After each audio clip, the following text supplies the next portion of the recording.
Ultimate's Universe Spider-Man is back. Yes, you heard me. The same Spider-Man from that run, the same universe where Miles Morales came from, same universe where they had the Ultimates and such. Well, it's back, but it's not the same, as it's only really correlated in name only. It is completely rebooted, as you can tell, with this Peter being in his mid-30s with a wife and children, and with no powers, as he is not Spider-Man, just Peter Parker, setting us up with new dynamics and a story. Let's begin. So the story starts on one cold New York morning in January, with Peter, after having a rough night of someone visiting him, which we'll get back to later, looks into the mirror saying, "Peter Parker, you're not getting any younger," before freshening up and going out to see his family, as this Peter has a son and daughter.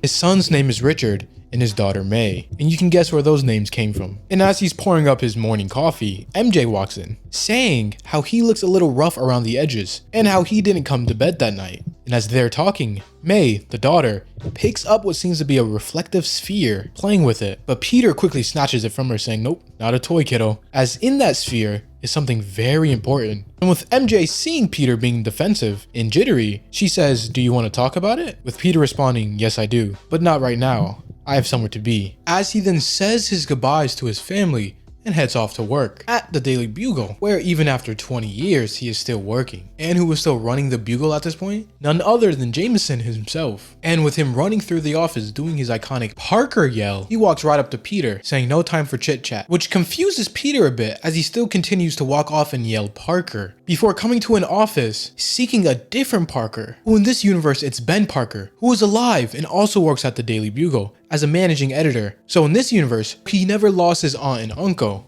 Still his parents though.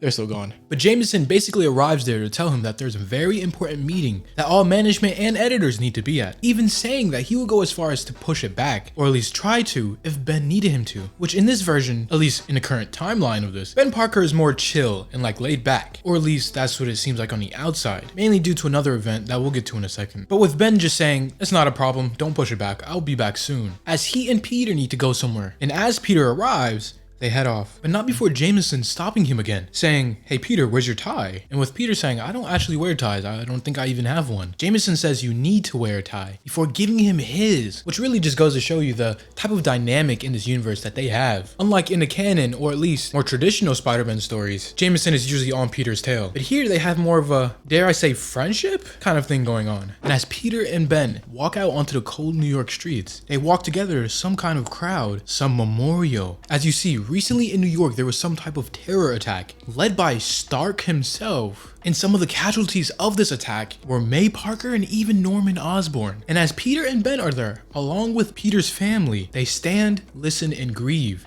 at the memorial, as none other than Matt, who in this universe isn't Daredevil the same way that Peter isn't Spider-Man, leads the ceremony. And after Mr. Murdoch speaks, Harry Osborn steps up to speak next, giving a little speech on how the air is filled with memories, and the one he keeps thinking of is a time him and his father would play ball, saying, "I hear a ball hitting a glove. I also hear screams, sirens. I hear all of us crying out in pain, because part of our future was stolen. And in exchange, all we got were memories. And it's just not enough. And I'm not sure any of us should be expected to just live with it," souring the mood a little bit. After the memorial, MJ even says as much, saying, "Except for the bit at the end, I thought this went as well as possible." And with Peter referring to Harry, saying, "Have you ever met the guy?" "Yeah, once, but he seemed like a different person. But you know, this is a completely different circumstance." But as I start to depart, MJ and the kids go home, while Peter and Ben head back to the Daily Bugle, as there still is that important meeting that they need to be at. And as they get back to the Daily Bugle, it seems things are very tense, as they walk in and hear yelling, Jameson yelling, before him storming out of the office saying, "I quit," which is something you never usually see, because Jameson without the Bugle is like Thor without his hammer. It happens and it's a thing, but it's never really quite right. And as he storms off, he gives Ben one look before Ben himself goes in the office, saying, "Did I miss something?" And with Robbie, another editor there, saying, "Yes, you did. We've been informed that there's going to be some restructuring here at the paper." And Jameson didn't care for the changes, in which the changes would have to be something super drastic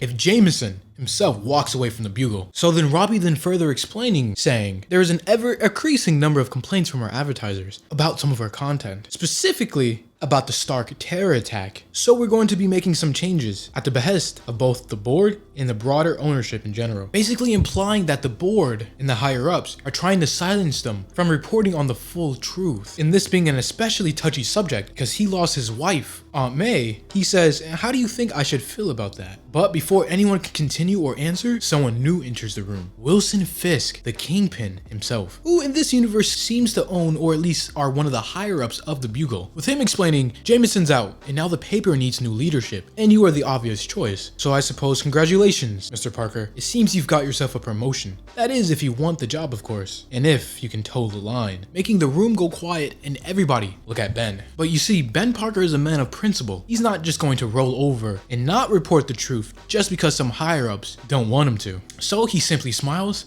and walks out of the office before catching up to Jameson as he goes down the elevator, looking at him and simply saying, what are we gonna do now? Also smiling. Moving on, later we pick up during the evening, following Fisk as he arrives at a new location. But just then, as Fisk gets out of the car, there's an explosion blowing up the vehicle, which I just want to stop right here before we move on and see who the actual culprit is. I just think it's hilarious how it's implied that Uncle Ben and Jameson were the cause of this and that they did this to get back at Fisk for firing them. I just thought that was hilarious. Anyways, it is actually revealed to be a goblin of some sorts, if you couldn't tell by the glider and green and purple getup, as he flies off, with this one being more in a suit of armor, like an Iron Man suit actually. But as he flies up, he sees that he failed and Fisk gets moved on by his men. Moving over, we cut to a bar where Jameson and Uncle Ben are talking about their newfound unique situation, and with Uncle Ben bringing up how he wants to start again. He wants to start his own paper to report the actual truth, saying this time it'll be different. But with Jameson not quite on board, saying, come on, we're both old enough to know the definition of insanity, so why would we quit one job and then turn around to do the same thing all over again? But with Ben simply replying, can you think of a single other thing you're good at? And with Jameson saying not really, he then agrees and says, well, we're gonna need a name. And as they keep on talking about their new current affairs, Parker walks in, still not sure about the whole debacle and what happened. He then sits down, wanting a little explanation about what this whole thing is, and Uncle Ben saying, we've decided to start our own news business, before Jameson says, hey, do you want a job? And Peter's right in first concern being, do you have any money? That's a day 2 problem, Peter. Tonight, I'm just a man who is right with the world. Think it over. Night, Ben. As he leaves, leaving just Peter and Ben. But as soon as Jameson leaves, Peter gets serious, saying, Ben, I've got to know. How do you do it? How do you just blow your whole life up in one afternoon and then just go and start a new one? And so in kind, Ben gets serious, saying, Peter, my wife is dead. You're a grown man and have a family of your own. And given the opportunity, I just couldn't take being in an industry of compromise one more minute. Why wouldn't I do what I did? It was an easy choice. And with Ben going on to ask Peter what's going on, Peter then explains that while his wife is very much alive, now he has his own family and responsibilities, he just can't blow everything up just because he wants his life to change. As inside he is wrestling with a choice, something that happened to him the night before and related to that sphere from the beginning. With him continuing to say, for the longest time, I thought something was wrong with my life, that something was wrong with me. I just can't really explain it, but now I just know that I was right all the time.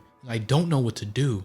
And with Uncle Ben giving him wise words as always, saying, don't spend your life waiting for something to happen, make it happen. Letting him know that if you're walking around half asleep, anesthetized by your own life, then wake up. Giving Peter the motivation he needs to solidify his choice. So moving later on as he heads home and putting his children to sleep, he finally has that talk with MJ, saying, I don't want to say something and then not be able to take it back, but I need a change. No, I need the change. And with MJ getting serious now, saying, oh, that. I know you, Peter Parker, but you've been walking around for years with this cloud hanging over you. You put on a good face, but you're not satisfied with who you are. Do you know what you have to do? I think so, yes, Peter says. Sure, but not sure at the same time. And are things going to change between us? Never, Peter says, completely serious. Well then, that settles it. I'm going to bed, and you, go get him, Tiger. Not only showing the complete faith MJ has in Peter over this decision that she still doesn't fully know what is going to happen, but also showing that Peter just isn't satisfied with this normal life he has. While it's good, he secretly knows deep down that he was always meant for greater, as he then pulls out the sphere and walks towards the roof, before opening it, seeing it transform into some kind of test tube with a spider in it. Now, if you're a little confused, let me explain. In a little flashback cutting back to last night,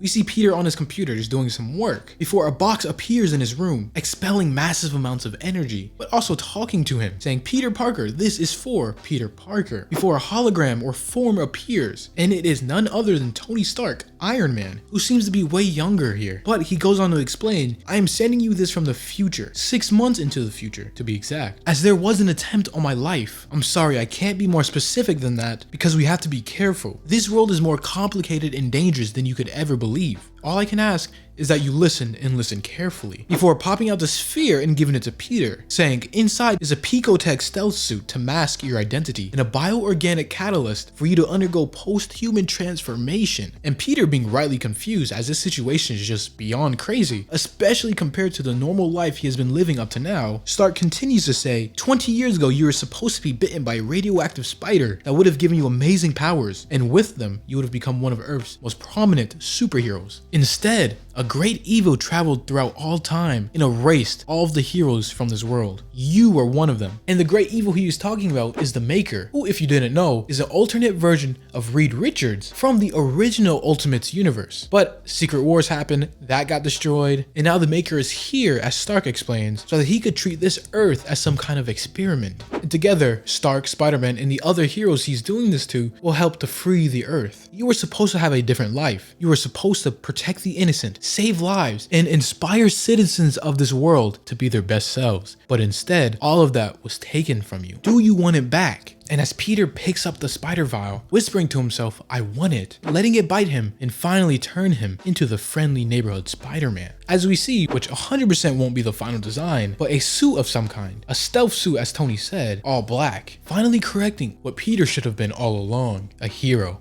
But yeah, what do you guys think about this new rebooted Ultimate Spider-Man in this story so far? Now, of course, this is only issue 1, so the story could really go anywhere from here. But overall, I thought it was a pretty interesting introduction and platform for them to go. But yeah, as always, thanks for watching. Make sure to drop a sub if you enjoyed this video, leave a like, and all that jazz. Thank you.